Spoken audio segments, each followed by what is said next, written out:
اپنے اولاد کی فکر کر کے ان کی ایسی تربیت کریں کہ جس سے دینی ماحول گھر میں پیدا ہو۔ چنانچہ ایک دوسری آیت میں اللہ تبارک و تعالیٰ نے صاف صاف فرمایا یا ایھا الذین آمنوا قوا انفسکم واہلیکم نارا، اے ایمان والو تم اپنے آپ کو بھی جہنم کی آگ سے بچاؤ اور اپنے گھر والوں کو بھی جہنم کی آگ سے بچاؤ۔ کیا مانا کہ صرف تمہیں اپنی ذات کو بچا لینا کافی نہیں ہے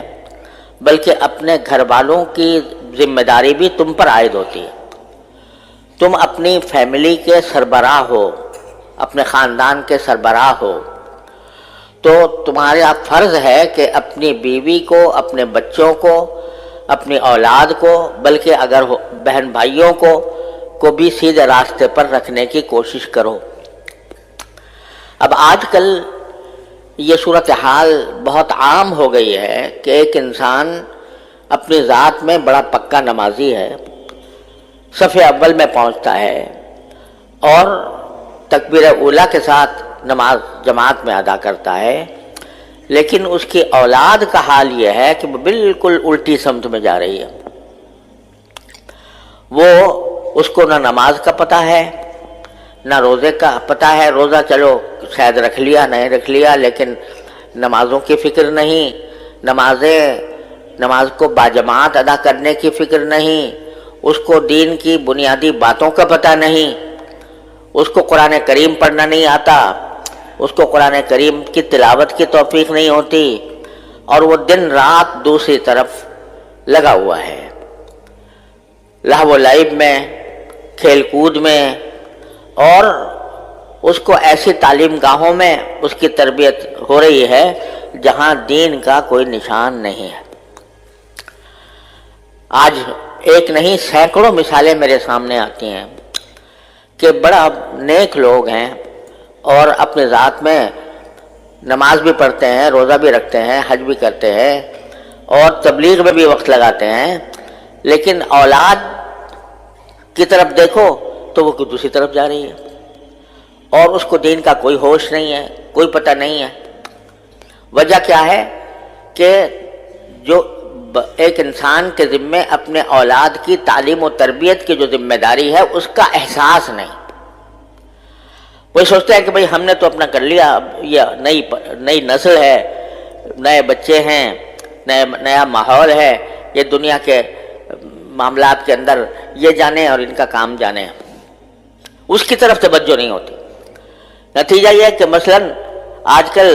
اس بات کو بڑا معیار فخر سمجھا جاتا ہے کہ ہم نے اعلیٰ تعلیمی اداروں میں ان کو تعلیم دلوائی ہے، ایسے اسکولوں میں تعلیم دلوائی ہے کہ جہاں دنیا کے علوم بڑے اچھے معیار کے ساتھ پڑھائے جاتے ہیں، وہاں ہم نے ان کو بھیج دیا۔ اب وہاں جا کر ان کے جو ذہن ہے یا ان کا جو فکر ہے، سوچ ہے، وہ بالکل مختلف راستہ اختیار کر لیتی۔ لوگ بڑے فخر سے کہتے ہیں کہ بھئی میرے بیٹے نے جو ہے وہ فلاں ڈگری حاصل کی ہے، اس کے اندر نمایاں پوزیشن لی ہے اور اس کو اسکالرشپ دی گئی ہے اور اس کی اسکالرشپ کے ذریعے اس کو باہر بھیجا جا رہا ہے۔ بے دھڑک اس کو ایک اعلیٰ فخر کی بات سمجھ کر اپنی اولاد کو باہر بھیج دیتے ہیں، اور باہر بھیجنے کے بعد وہ اولاد پھر بعد میں خود روتے ہیں کہ یہ ہمارے ہاتھ سے نکل گئی۔ ایسے مثالیں بے شمار ہمارے سامنے آتی ہیں۔ اچھے خاصے نیک لوگ، اور بس اس لیے اس فکر میں کہ ان کو بہت اعلیٰ ڈگری مل جائے گی تو ان کو بڑی اعلیٰ ملازمتیں ملیں گی، بڑا ان کا اعلیٰ روزگار ہو جائے گا، اس کی فکر میں انہوں نے ان کو باہر بھیج دیا۔ اور باہر حیرانی ہوتی ہے کہ تہجد گزار لوگ صرف لڑکوں کو نہیں، اپنی بیٹیوں کو تنہا بھیج دیتے ہیں دوسرے علاقے میں، دوسرے ممالک کے اندر، اور وہاں جا کر وہ بیٹی الگ رہتی ہے، تنہا رہتی ہے، تنہا تعلیم حاصل کرتی ہے، اور بعد میں پھر جب کہا جائے کہ بھئی یہ بیٹی کہاں گئی تو رونا روتے ہیں کہ جی اب کیا کریں، ہمارے ہاتھ سے نکل گئی، ہمارے اختیار سے باہر ہو گئی۔ ایسے بھی ہیں کہ جو کہیں باہر نہیں بیچتے لیکن دنیا کے اندر رہتے ہوئے بھی یہ اس بات کی کبھی فکر نہیں ہوتی کہ اپنی اولاد کو کوئی کی تربیت کا کوئی اہتمام کریں. ایسے اسکولوں میں پڑھ رہی ہے اولاد جہاں دین کا نام و نشان نہیں. ایک مشکل سے ایک اسلامیات کا گھنٹہ ہوتا ہے، وہ بھی اسلامیات کے گھنٹے میں کوئی نہ ان کو یہ پتہ چلتا ہے کہ وضو کب کرنا چاہیے، کیسے کرنا چاہیے، نہ ان کو یہ پتہ چلتا ہے کہ نماز کے کیا طریقے ہوتے ہیں، نہ ان کو قرآن کریم پڑھنا آتا ہے، نہ ان کو دین کے بنیادی احکام کا علم ہوتا ہے. اس کی وجہ سے اولاد جو ہے وہ دین سے بالکل غافل ہو کے رہ جاتی ہے. اور آج کل تو سوشل میڈیا کا زمانہ ہے، تو ہر ایک کے ہاتھ میں بچے کے ہاتھ میں ٹیلی فون ہے، اور ٹیلی فون کے اندر جو کچھ خرافات اس کے اندر ہوتی ہے وہ خرافات سے میں ملوث ہوتا ہے. اور وہ ان خرافات کا مقتضا ہی یہ ہے کہ انسان آخرت کو بھول جائے اور دنیا کی فکر کرے. اس میں لگے ہوئے ہیں. تو میرے بھائیوں اور عزیزوں، یہ ہم کیا اس پر مطمئن ہو کے بیٹھ گئے کہ بھئی ہم تو نمازی ہیں، الحمدللہ ہم نمازوں کے اندر آتے ہیں، جماعت میں شامل ہوتے ہیں، جمعہ پڑھتے ہیں، اور ہم نمازوں کی ہمیں توفیق ہو جاتی ہے. لیکن اولاد کیسے کہاں جا رہی ہے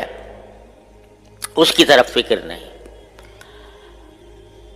مجھے خود یاد ہے کہ ایک صاحب جو بڑے تہجد گزار تھے اور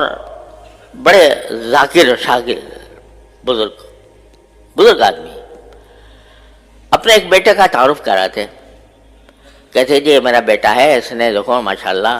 اتنی ڈگریاں حاصل کی ہیں، اور اس نے فلاں معاملات میں اس نے پوزیشنیں لی ہیں، اور یہ بہت اعلیٰ ملازمت پر بھی لگ گیا ہے، یہ ساری اس کے اندر خوبیاں ہیں. البتہ ذرا تھوڑا سا بے دین ہو گیا، کیا مانا کہ یہ ساری باتیں تو بہت اعلیٰ درجے کی ہیں، لیکن ایک چھوٹی سی خرابی ہے کہ بے دین ہو گیا. العیاذ باللہ العلی العظیم. گویا بے دین ہونا یہ کوئی ایسی معمولی سی بات ہے جیسے کوئی آدمی یہ کہے کہ بھئی اس کے اندر ساری خوبیاں ہیں لیکن چھوٹی سی ایک بات ہے مکروہ درجے کی، معمولی سی، وہ یہ کہ بے دین ہو گیا. خدا کے بندے، اس کی مثال ایسی ہے جیسے ایک مشہور ہے کہ ایک حکیم صاحب علاج کیا کرتے تھے کسی کا، تو وہ علاج میں اس کے کبھی کوئی تکلیف پیدا ہو جاتی تھی، کبھی کوئی تکلیف پیدا ہو جاتی تھی، کوئی اس کو دست آ جاتے تھے کچھ، تو حکیم صاحب کہا کرتے تھے کہ اچھا کرو، نکل رہا ہے دست، جو مادہ ہے وہ سب باہر جا رہا ہے، فکر نہ کرو، ٹھیک ٹھاک ہو جائے گا. یہاں تک کہ ایک دن وہ بیچارہ دنیا سے رخصت ہو گیا. تو حکیم صاحب نے کہا کہ جی اور تو ساری باتیں ٹھیک ہیں، اس کا سارا نظام درست ہے، پیٹ بھی صحیح ہے، گردہ بھی صحیح ہے، بس ذرا سی روح نکل گئی ہے. تو یہ اسی طرح کہہ رہے ہیں کہ بھائی بہت اعلیٰ اس نے مقامات حاصل کر لیے ہیں، ڈگریاں اس کو مل گئی ہیں، اعلیٰ ملازمتیں اس نے حاصل کر لی ہیں، بس ذرا سا بے دین ہو گیا. العیاذ باللہ العلی العظیم. یہاں تک نوبت پہنچ گئی ہے کہ اس کی طرف فکر ہی نہیں کہ دین کا کوئی، دین کی معلومات سے اگر وہ خالی ہے، دین پر عمل سے خالی ہے، تو گویا کوئی ایسی تشویشناک بات نہیں ہے، چونکہ اس نے بڑے اعلیٰ منصب حاصل کر لیا. یہ بے فکری جو ہے، قرآن یہ کہتا ہے علیکم انفسکم، اپنا جائزہ لے کے دیکھو. تو اپنا جب جائزہ لوگے تو تمہارے ذمے جو فرائض عائد ہیں ان میں بہت بڑا فریضہ تمہاری اولاد کا ہے کہ تمہاری اولاد وہ صحیح راستے پر چلے. اور اگر وہ بے راہ ہوتی ہے، غلط راستے پر جاتی ہے، تو صرف یہ نہیں کہ اس کو پکڑا جائے گا، تمہاری بھی پکڑ ہوگی. بعض لوگ مثال یہ دیتے ہیں کہ بھئی کیا کریں، اولاد تو ہمارے قبضے میں ہے نہیں. حضرت نوح علیہ السلام کا بیٹا بھی کافر ہو گیا تھا، لہذا نوح علیہ السلام کا بیٹا اگر کافر ہو گیا تھا، اس کی ذمہ داری حضرت نوح علیہ السلام پر تو نہیں آتی. تو ہم بھی اگر، ہمارا بیٹا بھی اگر، ہماری اولاد بھی اگر غلط راستے پر جا رہی ہے تو ہماری کیا پکڑ ہوگی. خوب سمجھ لو کہ نوح علیہ السلام کا بیٹا جو کافر ہو گیا تھا، کافر رہا، کافر مرا، وہ 950 سال نوح علیہ السلام نے اس کے لیے کوشش کی. 950 سال پھر بے شک جب آدمی ساری کوشش کر کے عاجز ہو گیا تو پھر بے شک اللہ تعالیٰ کے ہاں اس کی معافی ہوگی. لیکن آپ نے کتنے دن صرف کیے, کتنا وقت آپ نے اس کام پر لگایا کہ اپنی اولاد کو صحیح راستے پر رکھیں. آپ نے اس کو تعلیم ایسی دلوائی جس میں دین کا کوئی نام و نشان نہیں. آپ نے اس کو ایسے علاقوں میں بھیجا کہ جہاں اس کو بے دین ہونا ہی تھا. خود اپنے عمل سے آپ نے یہ کام کیا, تو پھر آپ وہ مثال نہیں دے سکتے. ایک اور بعض اوقات یہ مغالطہ ہوتا ہے کہ بھئی ہم نے تو اولاد کو بہت سمجھایا لیکن کیا کریں, مانتی نہیں. تو قرآن نے اس آیت میں جو میں نے ابھی آپ کے سامنے پڑھی تھی اس کے اندر اس کا بھی جواب دیا. یہ فرمایا کہ تم اپنے آپ کو بھی آگ سے بچاؤ,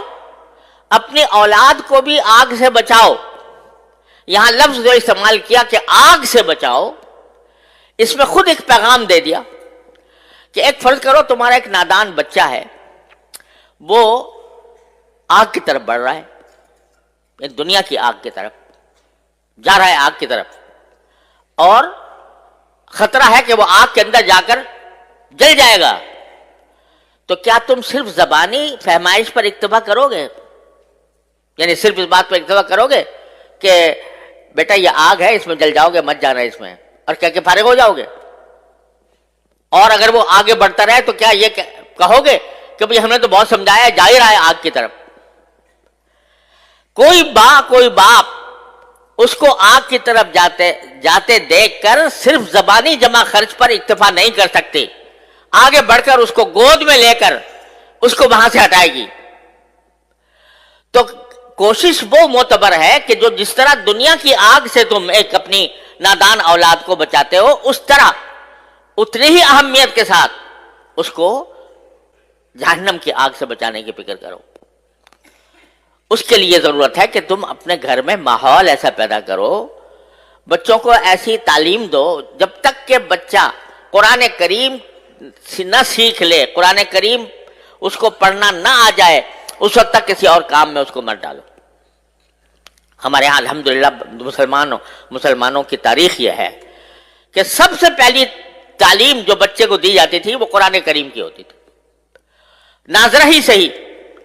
لیکن ناظرہ قرآن کریم بھی انسان کی زندگی میں انقلاب برپا کرتا ہے. اگر صحیح طریقے سے ناظرہ پڑھ لے نا بچہ تو اس کے دل میں ایمان کا بیج پڑ جاتا ہے, اور پھر آگے وہ ایمان کا بیج اس کو بہت سی برائیوں سے روکتا ہے. تو جب تک اس بات کا یقین نہ ہو جائے کہ میرا بچہ قرآن کریم پڑھنے کے قابل ہے, اس وقت تک اس کو آگے نہ بھیجو. اب ہمارے یہاں وزیر تک بن گئے ہیں لوگ, اور جب ان سے کہا گیا قل اللہ پڑھ لو تو قل اللہ پڑھنے نہیں آ رہا. تو در حقیقت یہ اس لیے کہ ہم نے ہمارے ذہن سے دین کی تعلیم و تربیت کی اہمیت ہی ختم ہو گئی. ہمارے دل میں اس کی اہمیت ہی نہیں ہے کہ ہمارا بچہ جو ہے وہ دین کی معلومات, دین کا علم حاصل کرے. نہ صحیح, ٹھیک ہے, ہم نے یہ نہیں کہتے کہ آپ ہر ایک کو عالم دین بناؤ, ہر ایک کا عالم دین بننا بھی فرض نہیں ہے کہ آپ پورا درس نظامی پڑھاؤ 8 سال تک. لیکن اگر کم از کم جو انسان کے ذمہ فرض عین ہے اس کا علم تو بچے کو ہر حال میں ہونا چاہیے, اور اس کے لیے کسی ایسی درسگاہ, الحمدللہ اب ایسی درسگاہیں موجود ہیں جس میں جو دنیاوی تعلیم کہلاتی ہے وہ بھی الحمدللہ اس میں پڑھائی جاتی ہے, اور اس کے ساتھ ساتھ اس کو مسلمان بنانے کی بھی فکر ہوتی ہے, اس کو دینی معلومات بھی فراہم کی جاتی ہے. ایسی درسگاہوں کے اندر اس کو بھیجو. جب تم خود ایسے درسگاہوں میں بھیج دو گے جہاں پر الحاد اور بے دینی کا چرچا ہے, تو پھر وہ اس کی ذمہ داری تمہارے اوپر عائد ہوتی ہے کہ تم نے ایسی جگہ بھیجا کیوں. اور دوسری بات یہ کہ اگر فرض کرو کہ کوئی بچہ آپ نے کسی درسگاہ میں بھیجا, کسی اسکول میں بھیجا, وہاں پر دین کی معلومات اس کو حاصل نہیں ہو رہی, دین کا علم اس کو حاصل نہیں ہو رہا, تو کم از کم اتنا تو کر لو کہ اپنے گھروں کے اندر تھوڑا سا وقت اپنے بچوں کے ساتھ ایسا نکالو جس میں کچھ دین کی معلومات بچوں کو فراہم کی جائیں. کم از کم سیرت طیبہ, نبی کریم صلی اللہ علیہ وسلم کی سیرت طیبہ سب مل کر گھر والے بیٹھ کر تھوڑا سا وقت نکال کر اس میں پڑھیں. اس سیرت طیبہ میں نبی کریم صلی اللہ علیہ وسلم کے حالات زندگی بھی ہیں، اس میں نبی کریم صلی اللہ علیہ وسلم کے اخلاق بھی ہیں، آپ کی معاشرت بھی ہے، آپ کے سکھائے ہوئے آداب بھی ہیں، وہ سارے کے سارے اکٹھے بیٹھ کر پڑھیں۔ اس میں کیا مشکل کام ہے؟ رات کو تھوڑا سا وقت سونے سے پہلے اپنے سارے بچوں کو جمع کر کے اور اس میں خود نبی کریم صلی اللہ علیہ وسلم کی سیرت طیبہ کی کوئی کتاب پڑھ لو سب بیٹھ کے، اور اس کے اندر نبی کریم صلی اللہ علیہ وسلم کی سنتیں بھی اس میں بیان ہوں گی۔ ایک کتاب ہے اسوہ رسول اکرم صلی اللہ علیہ وسلم، میرے شیخ حضرت عارفی قدس اللہ تعالیٰ سرہ کی کتاب ہے، وہ سامنے رکھ لو، اس کو تھوڑا تھوڑا کر کے پڑھو اور سب اس کے کو سنیں، اس کو سمجھے، تو کم از کم گھر کے ماحول کے اندر ایک ایسا مدرسہ قائم ہو جائے گا، اور یہ اصل مدرسہ ہے۔ نبی کریم صلی اللہ علیہ وسلم کے عہد مبارک میں کوئی باقاعدہ مدرسہ نہیں ہوتا تھا، صفہ تھا جس میں صحابہ کرام مختلف علاقوں سے آ کر تھوڑے سے پڑھ گئے تھے، وہ انہوں نے تو اپنے آپ کو خاص کر لیا تھا اس کے لیے، لیکن ہر صحابی کا اپنا گھر خود مدرسہ تھا دین کا۔ ہر صحابی کے گھر میں تذکرے نبی کریم صلی اللہ علیہ وسلم کی سنت کے ہوتے تھے، آپ کی سیرت کے ہوتے تھے، اس کے نتیجے میں جو اولاد پیدا ہو رہی تھی وہ اولاد بھی سیرت اور سنت کے سانچے میں ڈلی ہوئی تھی۔ اس میں کیا مشکل کام ہے؟ میں کہتا ہوں 15 منٹ نکال لو، صرف 15 منٹ روزانہ، اور اس میں نبی کریم سرور عالم صلی اللہ علیہ وسلم کی سیرت طیبہ پر مشتمل کوئی کتاب پڑھی جائے، اور پڑھ کر بچوں کو اس کا علم دیا جائے سیرت طیبہ کا، اور پھر سیرت طیبہ کے ساتھ جو بنیادی ضروریات ہیں دین کی، وضو کے احکام، نماز کے احکام وغیرہ وغیرہ، اور اخلاق، آداب، کس چیز کے کیا ادب ہے، کھانے کا کیا ادب ہے، سونے کا کیا ادب ہے، بازار جانے کا کیا ادب ہے، خرید و فروخت کا کیا ادب ہے، یہ ساری باتیں رفتہ رفتہ روزانہ کر کے اگر 15 منٹ بھی روزانہ ہر انسان، ہر مسلمان نکال لے اور اپنے اولاد کی اس طرح تربیت کرنے کی فکر کرے، تو انشاءاللہ اللہ تعالیٰ کی رحمت سے ایک انقلاب آ جائے گا۔ لیکن چونکہ فکر نہیں تو اس کی وجہ سے یہ چھوٹا سا کام بھی نہیں ہو پا رہا، اور قرآن اسی کی طرف متوجہ کر رہا ہے کہ تم ساری دنیا کے اوپر تنقید کرتے ہو کہ فلاں جگہ یہ ہو رہا ہے، فلاں جگہ یہ ہو رہا ہے، سیاسی ماحول کے اندر بے چینی ہے، اضطراب ہے، انتشار ہے، لڑائیاں ہیں، جھگڑے ہیں، تنازعات ہیں، ان سب کی شکایت تو کرتے ہو، لیکن خود اپنی طرف متوجہ ہو کر نہیں دیکھتے کہ تمہارے ہاں کیا کمی ہے۔ اگر تم فرض کرو کہ مکمل طور پر اسلامی احکام پر عمل کر رہے ہو، لیکن تمہاری اولاد اور تمہارے گھر والے دوسری طرف جا رہے ہیں، اس کی ذمہ داری بھی تمہارے اوپر عائد ہوتی ہے۔ اپنی فکر کرو، اور اس کا ایک آسان راستہ میں آپ حضرات کی خدمت میں عرض کر رہا ہوں کہ 15 منٹ نکال لو روزانہ رات کو، اور اپنے گھر والوں کو جمع کر کے اس میں سیرت طیبہ اور احکام شریعت کی کتاب حضرت حکیم محمد مولانا تھانوی رحمۃ اللہ علیہ کی حیات المسلمین ہے مثلا، وہ پڑھ کے، بہت آسان کتاب ہے، آسانی کے ساتھ پڑھی جا سکتی ہے، وہ پڑھ کے سب کے سامنے پڑھی جائے تو انشاءاللہ اس سے ایک ماحول پیدا ہوگا اور اصلاح کی طرف ایک پیش قدمی ہوگی۔ اللہ تبارک و تعالیٰ اپنے فضل و کرم سے ہم سب کو اس کی توفیق عطا فرمائے۔ وآخر دعوانا الحمدللہ رب العالمین۔